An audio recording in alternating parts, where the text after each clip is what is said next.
I found the magazine beside our cheap coffee maker at 6:30 Sunday morning. My fiancé froze immediately after seeing the cover. The smiling man beside the headline wore Daniel's exact face. 3 hours later, armed security guards surrounded our tiny apartment building while black SUVs blocked both entrances. Before we begin, please like and subscribe. Now, get comfortable and enjoy. My name is Clara Bennett. I was 29 when my entire relationship changed permanently. For 3 years, I believed Daniel Hayes struggled financially beside me. We shared everything carefully.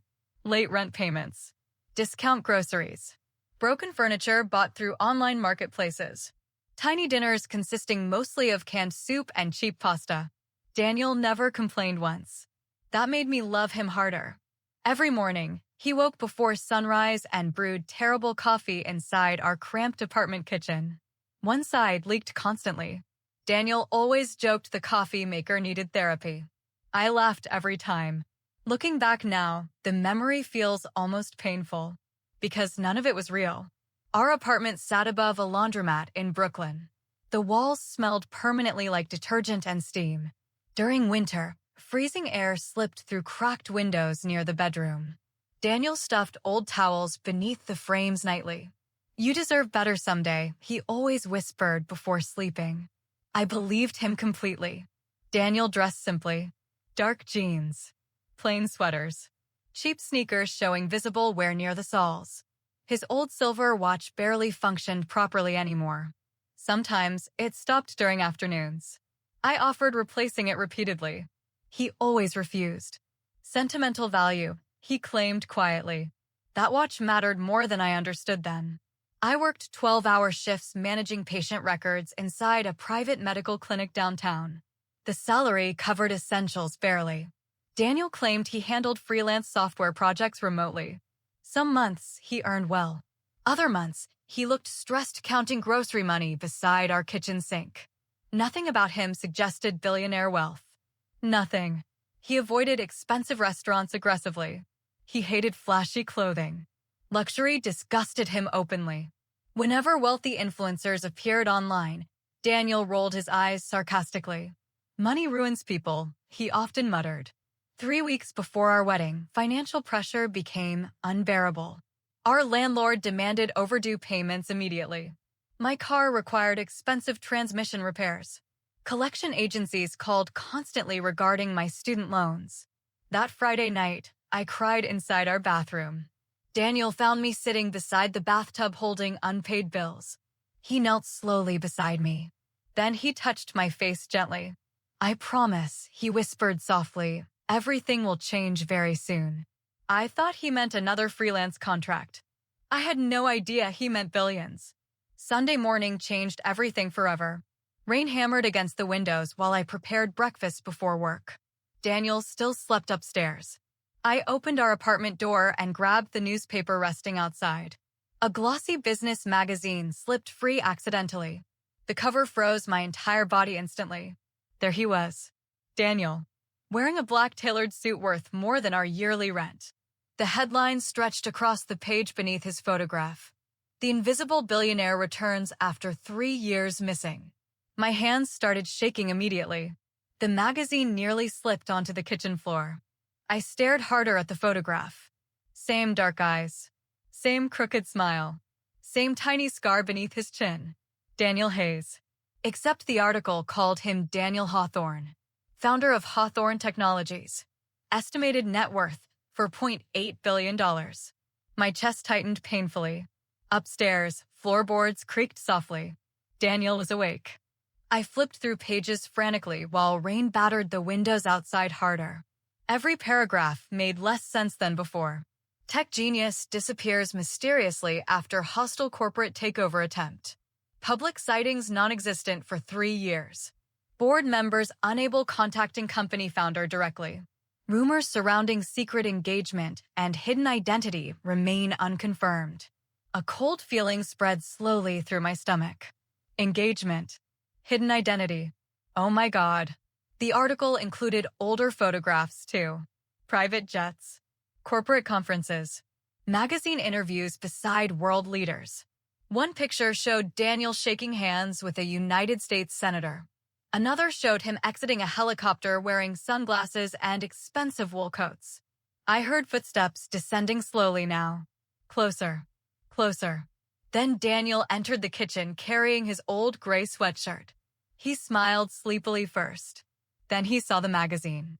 Everything changed instantly. The warmth disappeared from his face completely. Not panic. Something worse. Calculation. Pure icy calculation. For several seconds, neither of us spoke. Rain hammered loudly against the windows behind us. Finally, Daniel exhaled slowly. "Clara," he said quietly, "I can explain." I stepped backward immediately. "No," I whispered. "Who are you?" That question hurt him visibly. His jaw tightened hard. "My name is Daniel," he answered carefully. That part was real. Real. Interesting choice. I looked down toward the article again. "For $0.8 billion?" I asked shakily. Silence. That was answer enough. Suddenly, every memory felt poisoned. The broken coffee maker. The cheap groceries. The overdue rent notices. Had all of it been fake? Had he laughed privately watching me struggle financially beside him? "You lied for 3 years," I whispered. Daniel moved closer carefully.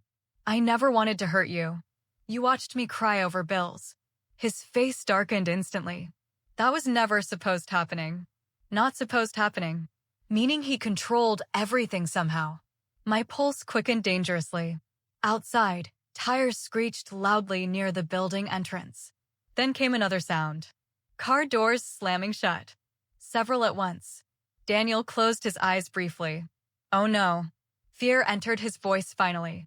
Real fear. He rushed toward the window immediately. I followed automatically.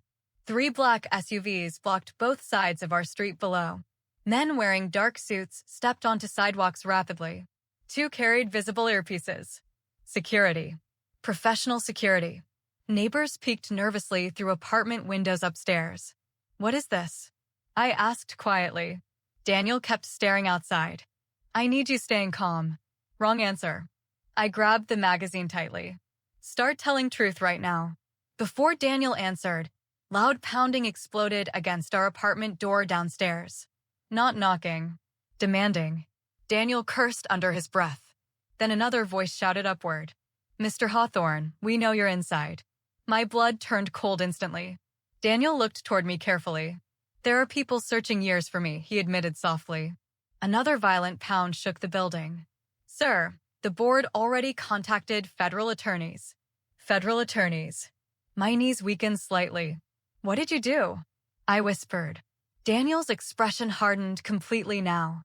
"I disappeared before somebody killed me." For one terrifying second, I thought Daniel was joking. Then I saw his eyes. No humor. No exaggeration. Just exhaustion.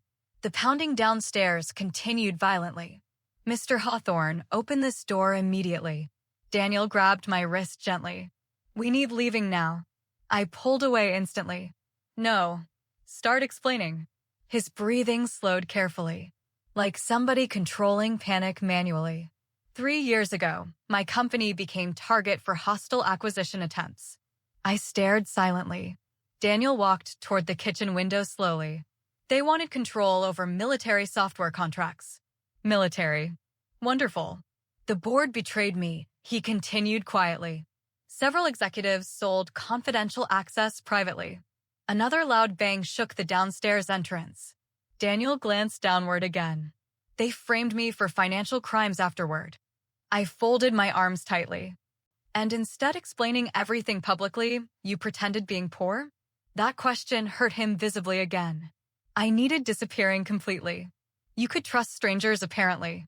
Just not your fiancé." Silence. Pain crossed his face briefly. Good. He deserved discomfort. Daniel rubbed both hands across his jaw tiredly. "When people know billions surround you, everybody changes." I laughed sharply. "You literally manipulated my entire reality." "No," he answered immediately. I escaped mine. That sentence stayed with me later. At that moment, however, anger burned louder than empathy. Another crash echoed downstairs. Sounded like metal breaking. Daniel moved instantly now. Fast. Controlled. He disappeared upstairs briefly before returning carrying 2 backpacks and several passports. Passports. Plural. My stomach twisted hard. You planned running again, I whispered. I planned survival. The pounding stopped suddenly. That silence felt worse somehow. Daniel stepped closer carefully. Clara, listen closely now. I refused moving. Everything between us was real. Except your name. That too. Lie. Maybe. Honestly, I no longer knew anything. Daniel handed me one passport slowly. New identification. My photograph stared back immediately. What the hell is this? Emergency protection. I almost laughed again. You forged identities for me? I prepared exits. Outside, another SUV arrived loudly. More suited men stepped onto sidewalks below. Then somebody shouted through a megaphone.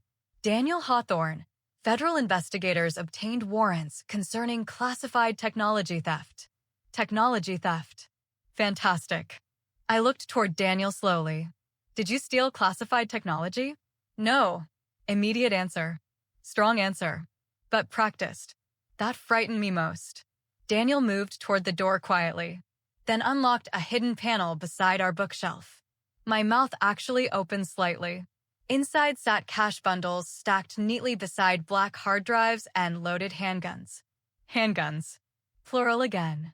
Jesus Christ. Daniel grabbed one hard drive carefully.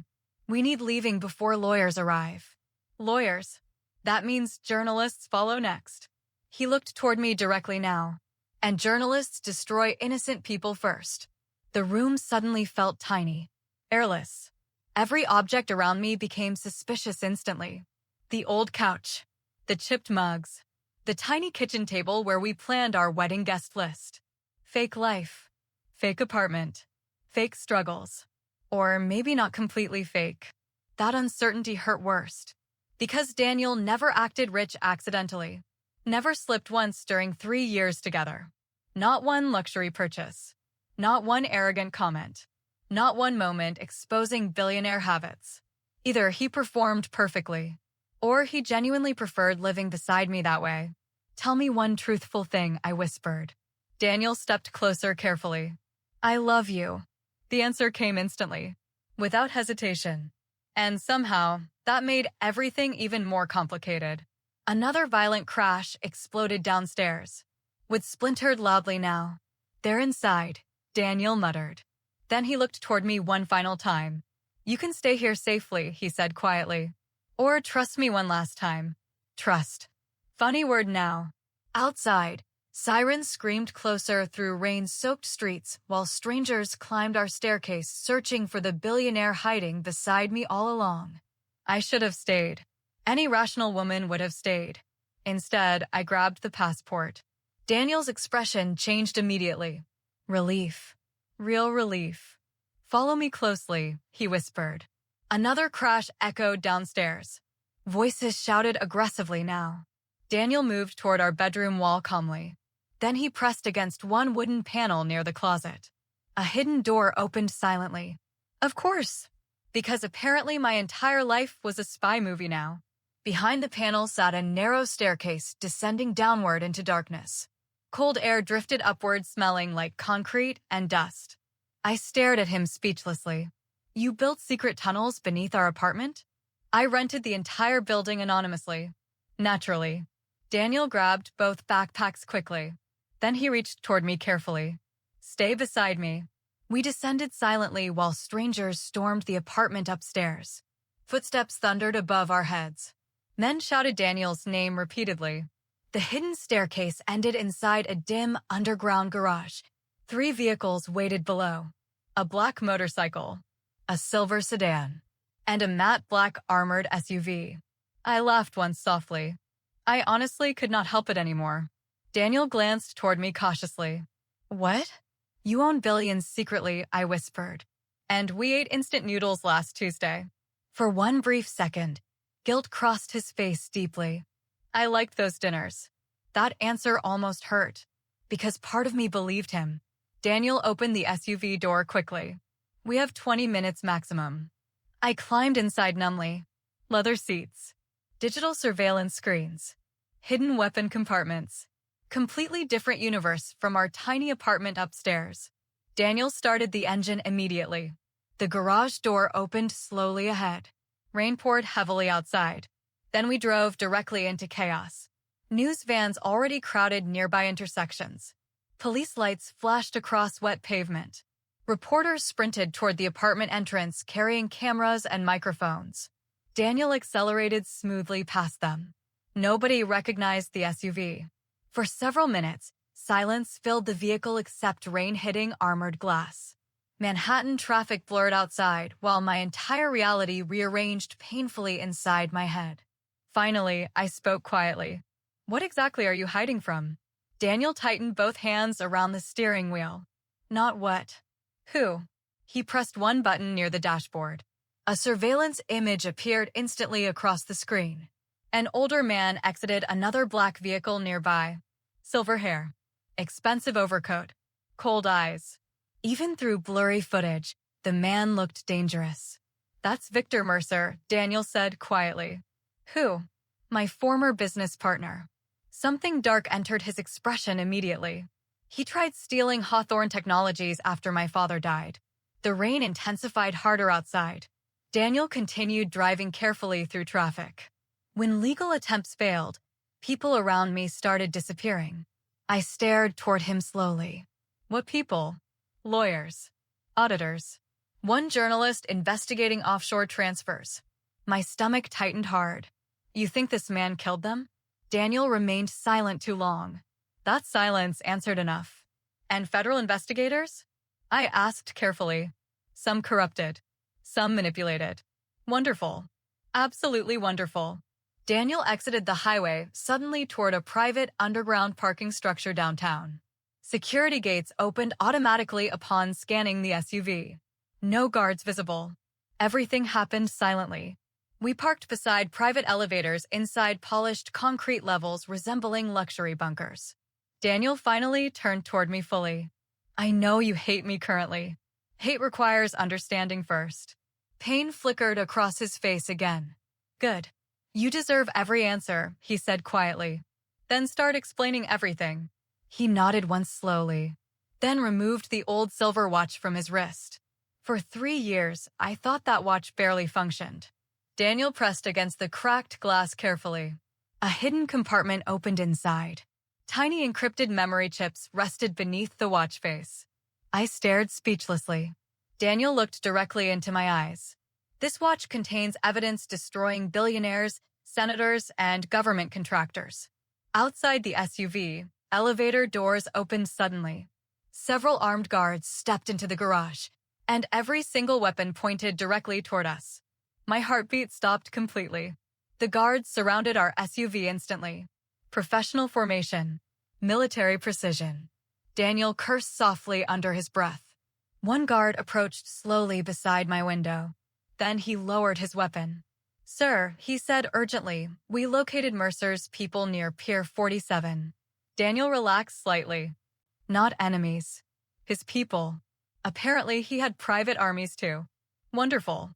The guard handed Daniel a secure tablet quickly. 3 surveillance teams followed media vehicles, he explained. We neutralized tracking already. Neutralized. Interesting word choice. Daniel reviewed maps rapidly across the screen. Then he looked toward me carefully. We're safe temporarily. Safe. Right. I stared at the armed men outside again. How many people work for you exactly? Daniel hesitated briefly. Depends operationally. I laughed sharply. Operationally? Are you hearing yourself currently? He actually looked embarrassed. Good. One guard opened my door respectfully. Miss Bennett, we prepared accommodations upstairs. Accommodations. Not hotel rooms. Accommodations. The elevator carried us toward a penthouse occupying entire upper floors privately. Glass walls overlooked Manhattan through heavy rain while security monitors covered multiple walls inside. The place looked impossibly expensive. Minimalist furniture. Original artwork. Hidden biometric scanners near every entrance. I turned slowly toward Daniel. You owned this entire time? He nodded once. And preferred our apartment instead? Yes. No hesitation.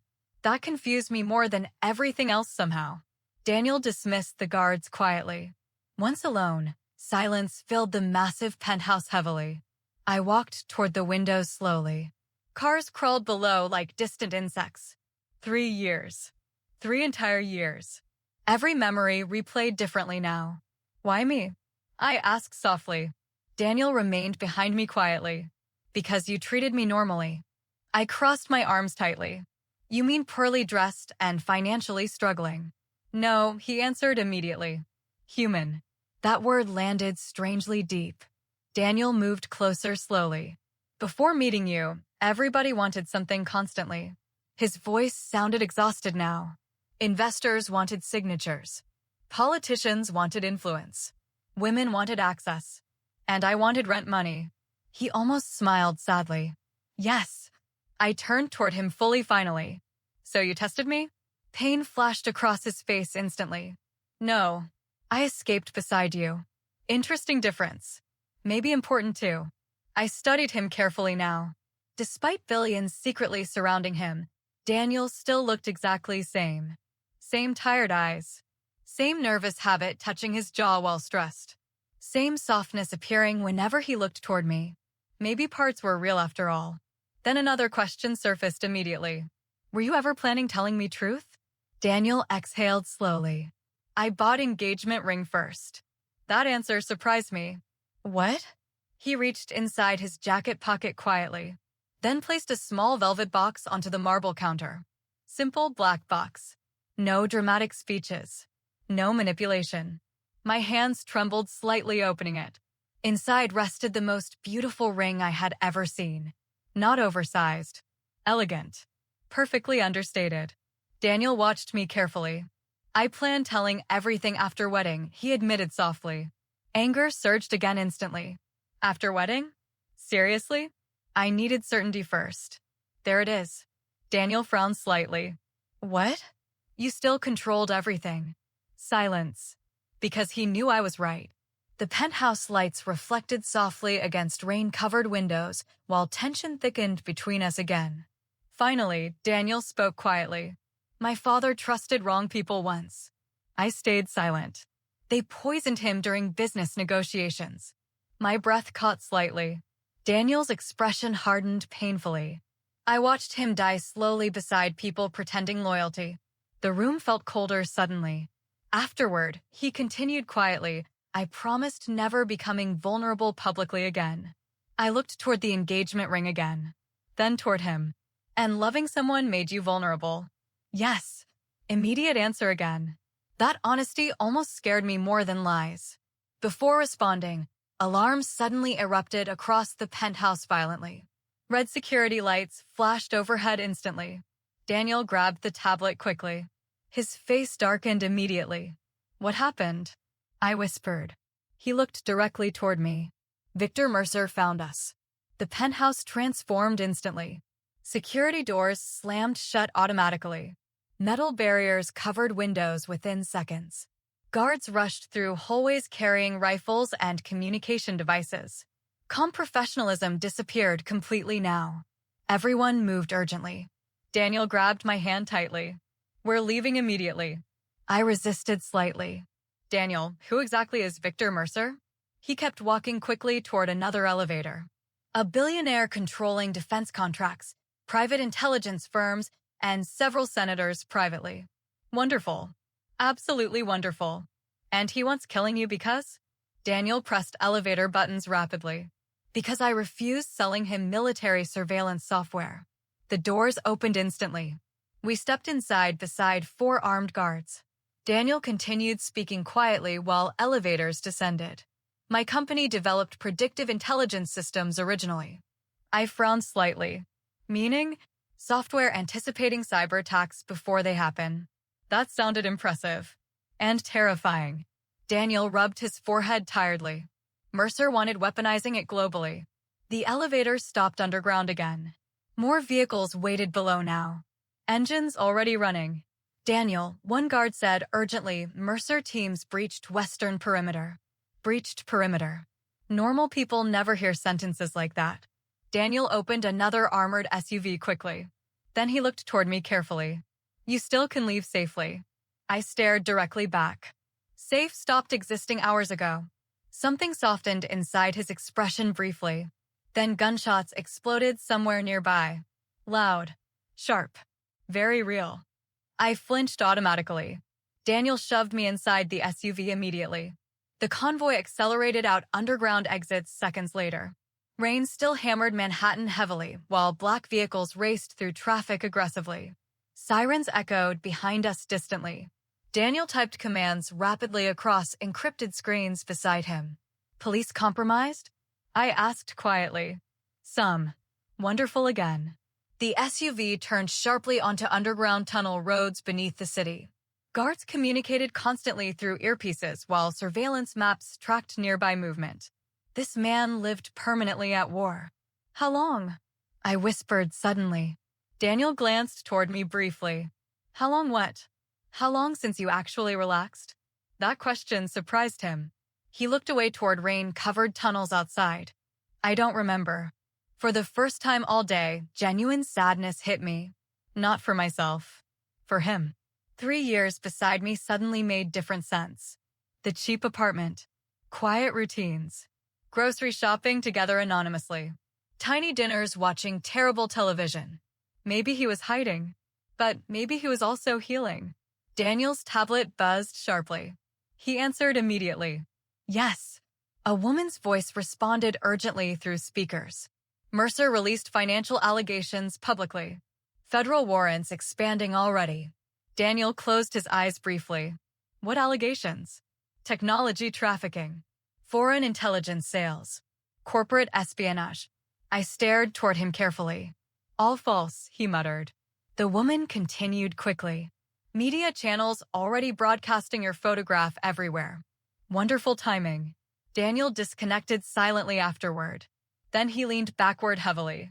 For first time today, exhaustion truly showed fully. Not billionaire confidence. Not strategic calculation. Just tiredness. Deep, endless tiredness. Tell me honestly, I said quietly. Daniel looked toward me slowly. If authorities arrest you tonight, what happens? Silence filled the SUV heavily. Finally, he answered softly. Mercer controls narratives faster than truth. Not answer enough. I kept staring. Daniel swallowed hard. I disappear permanently. Cold fear spread slowly through my chest. Outside, convoy vehicles accelerated harder suddenly. One guard shouted something urgently through radios. Then headlights appeared behind us rapidly. Black motorcycles. 5 of them. Gunfire erupted instantly across the tunnel. The entire SUV shook violently. I screamed automatically while bullets shattered concrete nearby. Daniel pulled me downward immediately. Stay low. More gunshots exploded deafeningly. Our escort vehicles returned fire aggressively behind us. Tires screeched loudly through tunnels while motorcycles gained closer. One rider lifted automatic weapons directly toward our rear window. Daniel grabbed hidden handgun compartments instantly. Then he looked toward me with terrifying calm. Clara, he said quietly, if anything happens, destroy the watch first. Before answering, explosions thundered behind us violently enough shaking the entire tunnel walls. The explosion flipped one escort vehicle completely. Metal screamed against concrete behind us. Fire spread instantly across the tunnel while motorcycles swerved through smoke aggressively. The armored SUV accelerated harder, but another impact slammed against our side violently. I hit the door painfully. Daniel grabbed my shoulder immediately. You okay? Before answering, bullets shattered rear lights again. One guard returned fire through partially opened windows. The tunnel echoed like a war zone now. This is insane, I shouted. Daniel looked strangely calm suddenly. Too calm. Like chaos felt familiar. Our exits ahead, one driver yelled. Another explosion thundered behind us. I risked looking backward briefly. Huge flames swallowed one black SUV entirely. People were dying. Real people. Because of secrets buried inside a watch. Daniel noticed my expression immediately. I'm sorry, he whispered. That apology sounded genuine enough, hurting my chest unexpectedly. The convoy swerved sharply toward emergency tunnel exits ahead. Metal gates blocked most access roads, but our lead vehicle smashed directly through barriers violently. Rain exploded across windshield glass again suddenly. We emerged onto abandoned industrial docks near the river. Fog covered everything heavily. Daniel shouted directions rapidly toward drivers while motorcycles burst from tunnels behind us again. Then headlights appeared ahead too. More vehicles. We were trapped. Mercer team's front side. One guard warned urgently. Daniel cursed quietly. The convoy stopped near shipping containers stacked across empty docks. Armed men exited vehicles, instantly taking defensive positions. Daniel grabbed my hand tightly again. Move. Gunfire erupted everywhere immediately. Guards shouted commands while bullets sparked against metal containers nearby. Daniel pulled me between cover quickly as rain soaked both us completely within seconds. I could barely breathe. This could not be reality. Yesterday, I worried about wedding flowers. Tonight, billionaires fought private wars around me. Daniel pressed me against steel containers carefully. Stay hidden. You're leaving. I'm ending this. Before stopping him, Daniel moved through gunfire beside his guards aggressively. Rain poured across his face, while flashes illuminated dark docks repeatedly. Then somebody shouted loudly nearby. There he is. More gunfire exploded instantly. Daniel returned shots calmly while escort teams advanced through shipping lanes strategically. Everything happened too fast processing properly. Suddenly, another voice echoed across docks through loudspeakers. Daniel. Everyone froze briefly. A black sedan rolled slowly forward through rain and fog. The rear door opened calmly. An older silver-haired man stepped outside. Victor Mercer. Even from distance, power radiated around him coldly. Expensive coat. Perfect posture. Dead eyes. Mercer smiled, faintly seeing Daniel. You vanished impressively, he called loudly. Daniel stepped forward, slowly holding his weapon downward. You murdered innocent people. Mercer laughed softly. Innocence becomes expensive around power. Rain hammered harder around us both. Daniel's guards stayed tense nearby. Mercer studied me suddenly behind containers. Interesting, he murmured. So that's why hiding mattered. Daniel's entire body stiffened immediately. Leave her outside this. Mercer smiled wider now. There's the weakness finally. Oh God. Daniel moved slightly forward. Everything you want exists inside the watch. Mercer nodded calmly. Yes. Then release everyone else. Mercer actually looked amused. You still negotiate emotionally. The older man walked closer through rain slowly. You inherited your father's worst quality. Daniel's voice darkened instantly. You poisoned him. Mercer shrugged lightly. Your father refused cooperation repeatedly.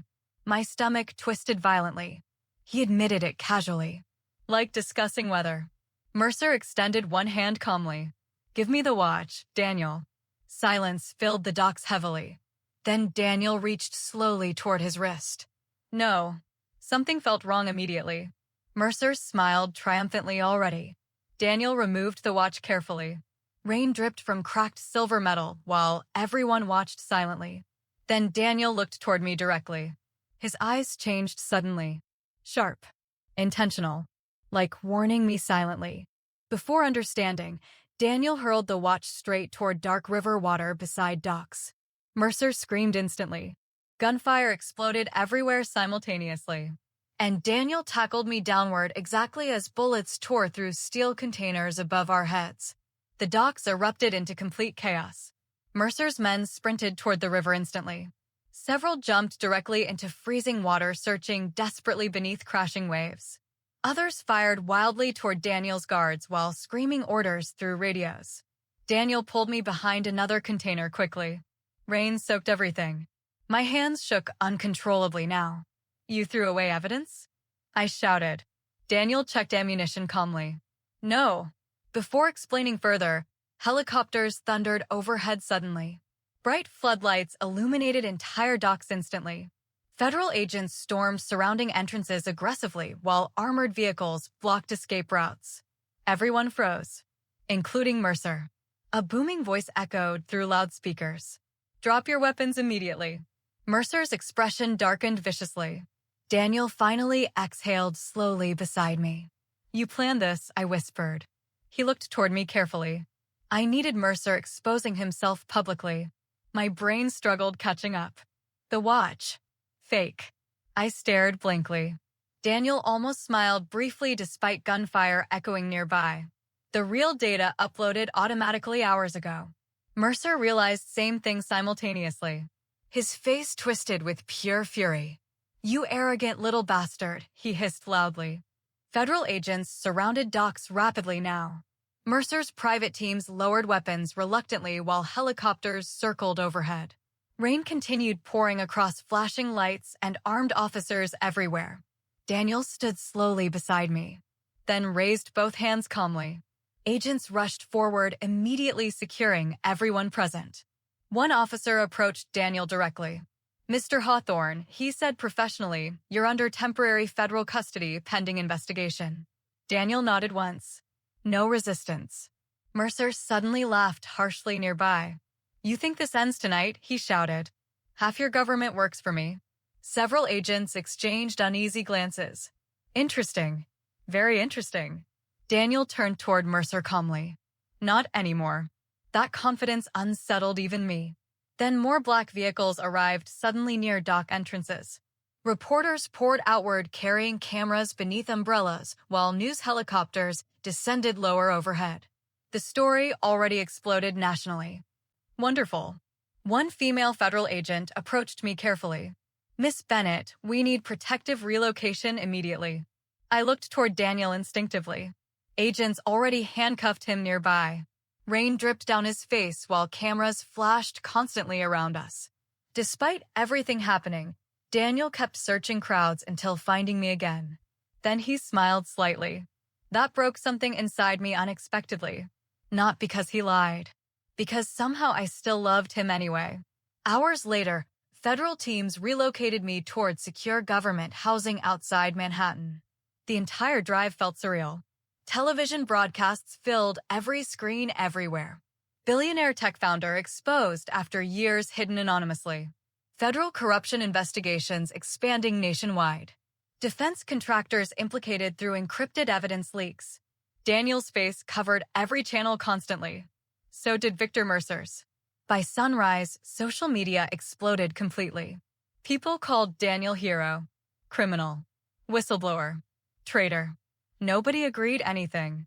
Inside secure housing, agents questioned me for 6 exhausting hours straight.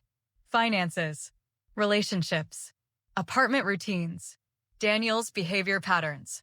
I answered honestly, mostly because I genuinely knew almost nothing. Finally, one exhausted investigator closed his notebook heavily. For what it's worth, he muttered quietly, Hawthorne probably saved several lives tonight. I stared toward him carefully. You believe him? The investigator hesitated briefly, then nodded once. Mercer's network reaches terrifying places. After agents finally left, silence filled the small, secure apartment heavily. I sat beside windows watching dawn slowly brighten distant skylines while processing impossible truths. Daniel lied constantly, but maybe not maliciously. Maybe survival reshapes morality eventually.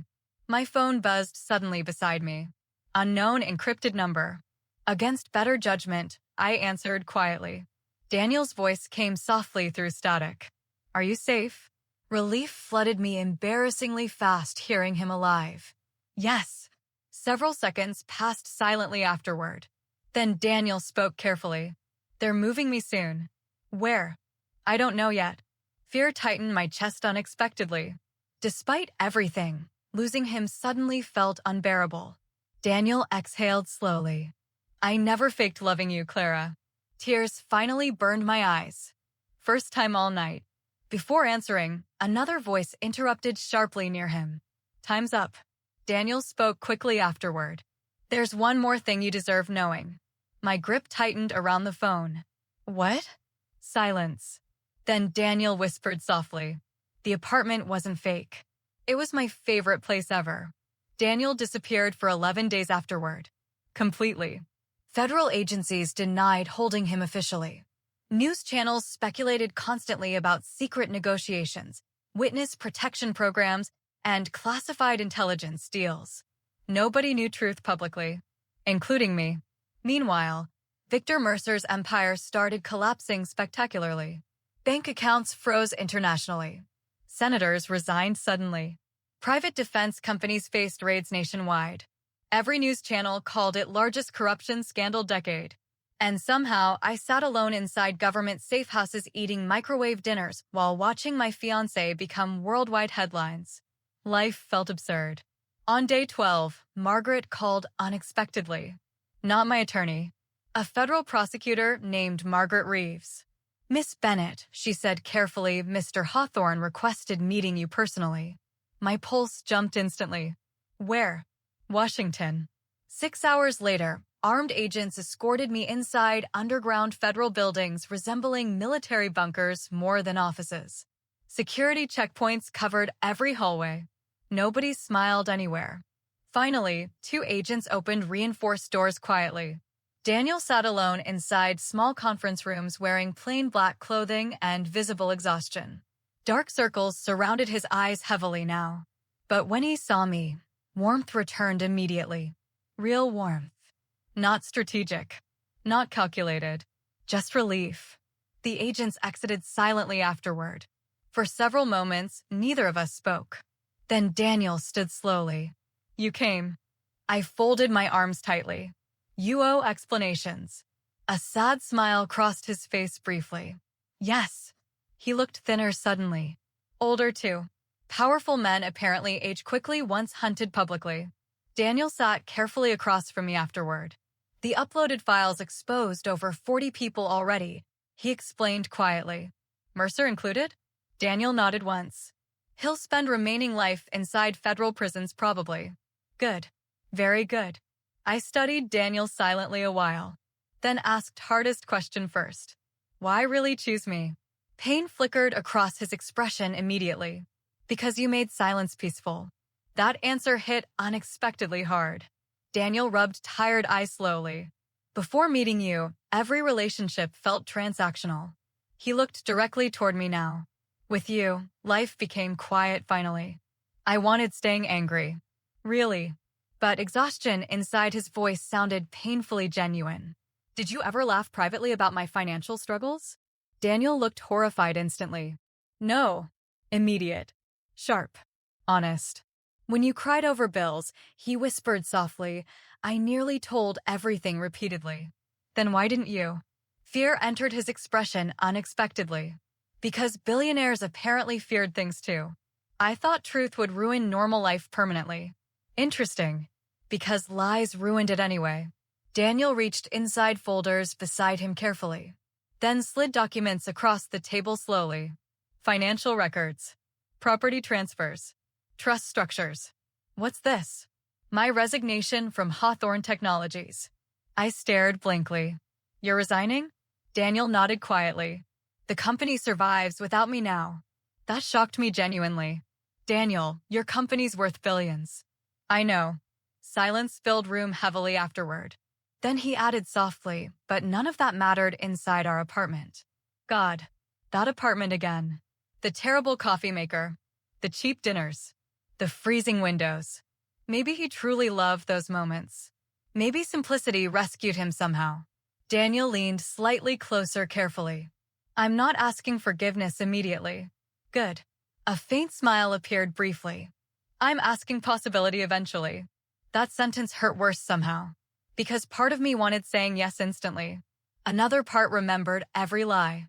"Trust doesn't recover magically," I whispered. "I know. And I still don't understand half your world." "You shouldn't." That answer surprised me. Daniel looked strangely peaceful suddenly. "I spent years trapped inside power games destroying people." His voice lowered quietly. "Then I met somebody discussing grocery coupons sincerely. Against my will," laughter escaped softly. Daniel smiled fully first time since magazines exposed him publicly. God help me. I missed that smile terribly. An agent knocked suddenly against doors outside. Daniel's expression darkened slightly. "They're transferring me overseas temporarily." Fear returned instantly inside my chest. "For how long?" "Several months maybe." "Too long." "Way too long." Daniel stood slowly afterward, then walked carefully around the table toward me. He stopped inches away. Rain tapped softly against underground windows somewhere distant while silence stretched painfully between us both. Finally, Daniel whispered quietly, "If another life exists afterward, Clara, I'd still choose our tiny apartment first." I did not see Daniel again for 7 months. Not physically, but his presence remained everywhere. Every news channel discussed ongoing corruption trials connected to Mercer's network. Billion-dollar contracts disappeared overnight. Executives testified publicly against politicians. Federal agencies launched investigations internationally. And Daniel stayed hidden throughout everything. Some called him brave. Others called him dangerous. I stopped listening eventually, because none of those people knew him properly. They never saw him fixing broken coffee makers at midnight. Never watched him folding grocery receipts carefully beside kitchen counters. Never heard him laugh quietly during terrible movies while snow leaked through apartment windows. The world knew billionaire Daniel Hawthorne. I knew exhausted Daniel. That difference mattered deeply. After leaving Washington, I returned briefly toward Brooklyn.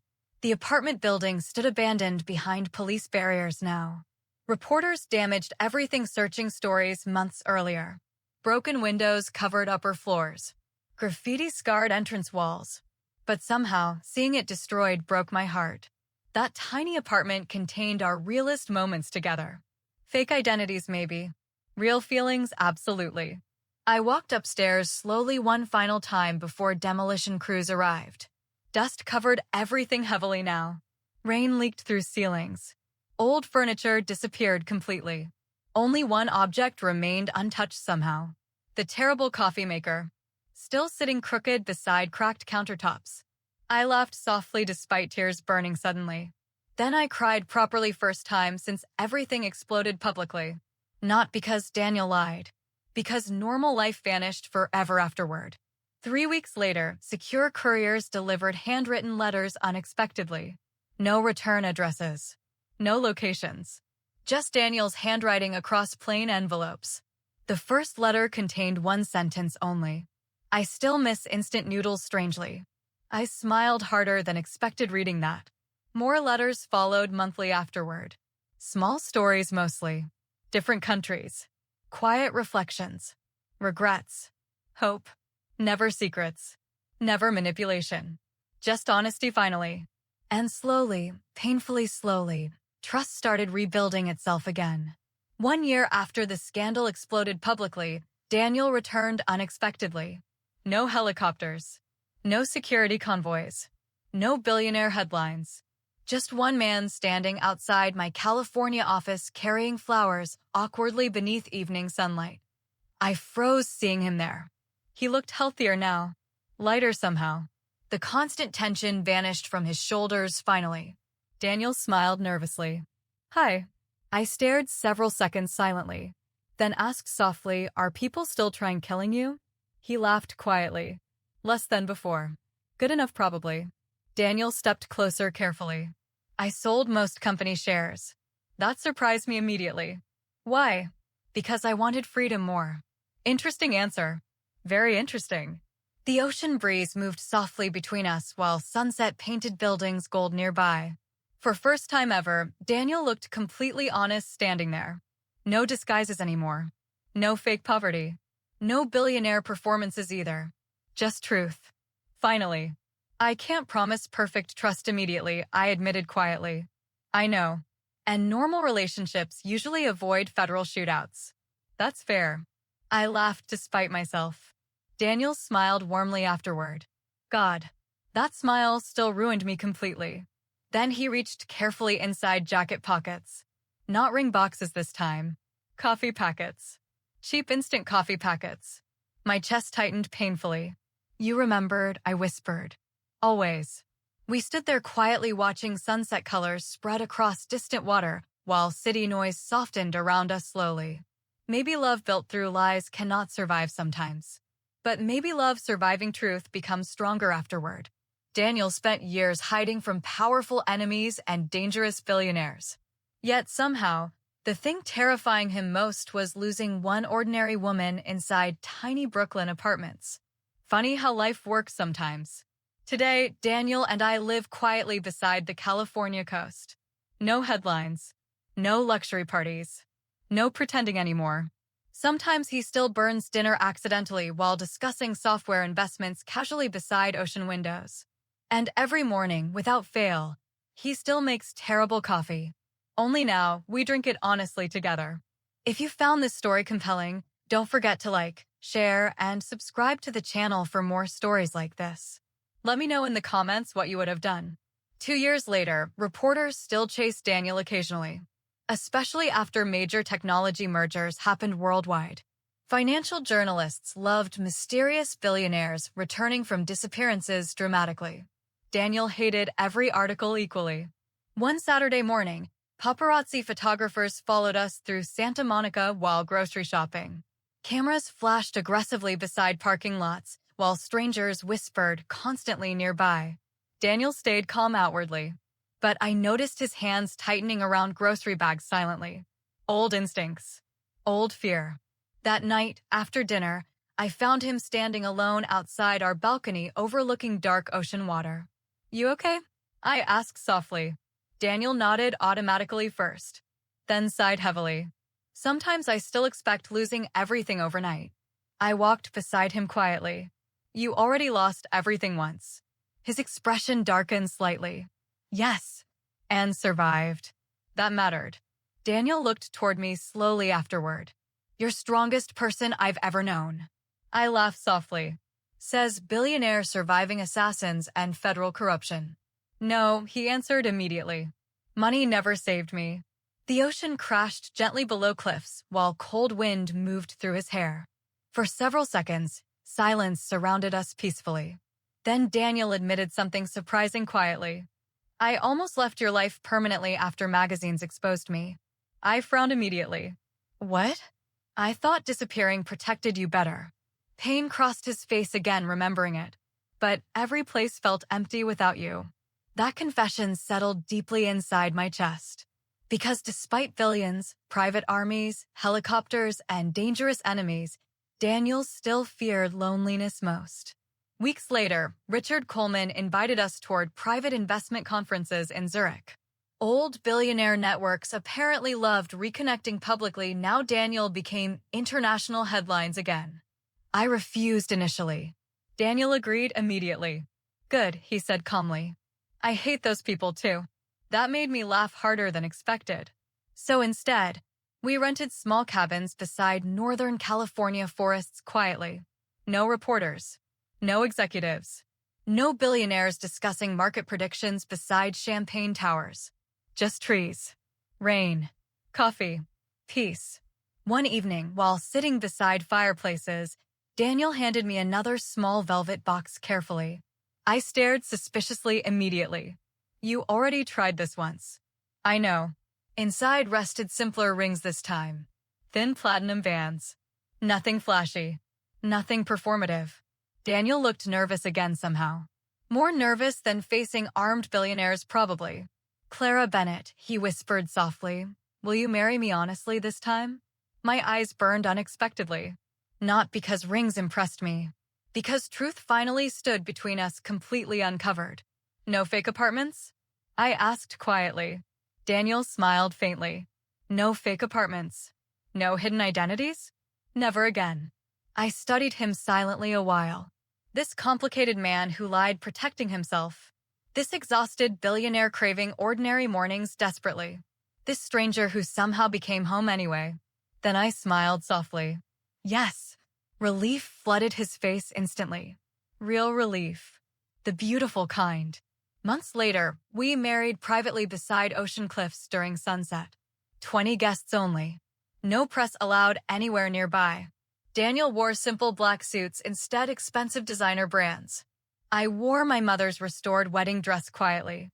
And afterward, during our first dance beneath string lights and crashing waves, Daniel leaned close beside my ear gently. "You know," he whispered, smiling softly, "our coffee maker still leaks." I laughed against his shoulder. Some things deserve staying broken. Because broken things sometimes become reminders. Reminders of tiny apartments, cheap dinners, terrible coffee, and a love surviving secrets powerful enough destroying billionaires completely. If you found this story compelling, don't forget to like, share, and subscribe to the channel for more stories like this. Let me know in the comments what you would have done.